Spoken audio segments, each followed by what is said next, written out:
Welcome to our podcast. I'm Macy. And I'm Scott. And this is Halo. and I'm going to be interviewing about what the American dream means to him. So first, Scott, is the American dream a reality or an illusion to you, and why? Well, Macy, I believe that the American dream is a reality. It's not an illusion. The American dream is that if anybody will apply themselves and their talents and their abilities and work hard and continue to search for opportunity and not give up, that anyone in this country can be successful. Okay, I agree. How could the American dream become more accessible to people who don't feel like they could have it? Well, when I think of those that are most challenged to,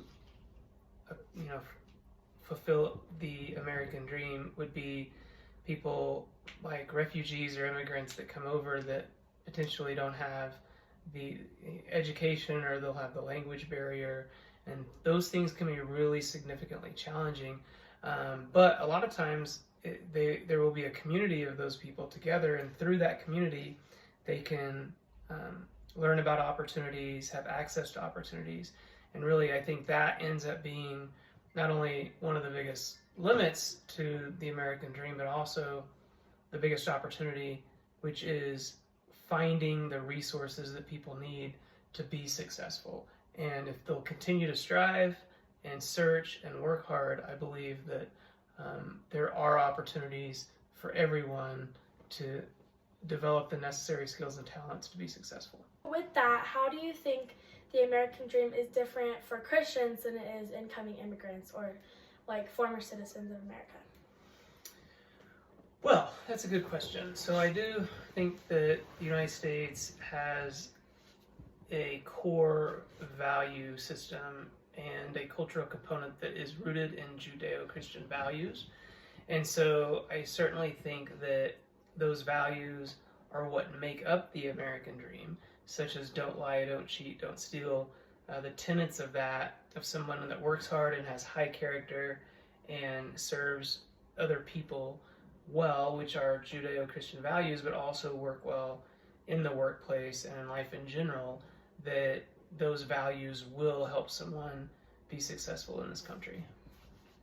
Since you are a citizen of America, do you think you have it easiest to access the American dream, and why?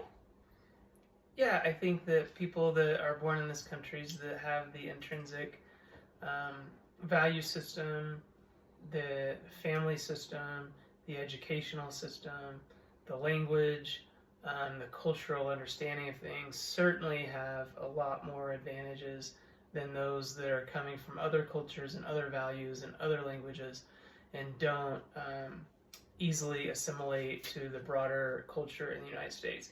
Certainly will be more challenging for them than those of us that have the benefit of, being born and always knowing the system.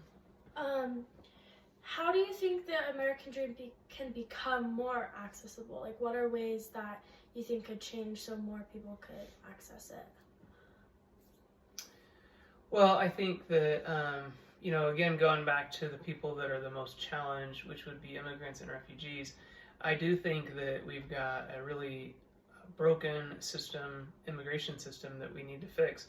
And so if we were able to streamline it, because it's very, very difficult to get citizenship, or it's difficult to come to the United States through the legal pathway, we do need to make that easier for people. And then through that pathway, there should be opportunities for education and language education and training and skill training and stuff through that pathway, so that people can come here, they can do it the legal way, and then they can get help to set them up to be successful contributors to our society.